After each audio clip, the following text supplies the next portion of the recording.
છેલ્લા 24 કલાકમાં કોરોનાના નવા 169 કેસ નોંધાયા છે, જેની સામે માત્ર 71 દર્દી સ્વસ્થ થયા છે. હજુ પણ શહેરમાં 859 કેસ એક્ટિવ છે. તો છેલ્લા 24 કલાકમાં કોરોનાના 1260 કેસ નોંધાયા છે.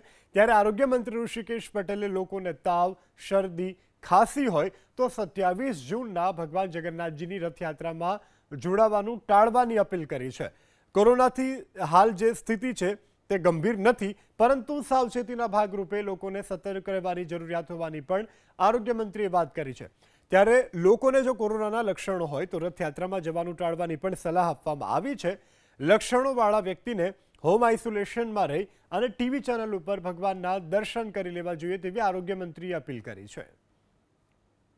રથયાત્રાની અંદર આવા લક્ષણોવાળા કે જેમને કોવિડના લક્ષણો દેખાતા હોય, શરદી, ખાંસી કે જુકામ જેવું કોઈ વિષય થયો હોય તો એ લોકોએ નહીં જવું જોઈએ. અને સાથે કોમોર્બિડ દર્દી, ઉંમરલાયક લોકો અને સાથે જે લોકોને નાની મોટી મુશ્કેલીઓ આવી દેખાતી હોય એ લોકોએ બને ત્યાં સુધી પોતાના ઘરે બેસી અને ભગવાન જગન્નાથના દર્શન કરવા જોઈએ, જેથી કરી જેમને લક્ષણો છે બીજા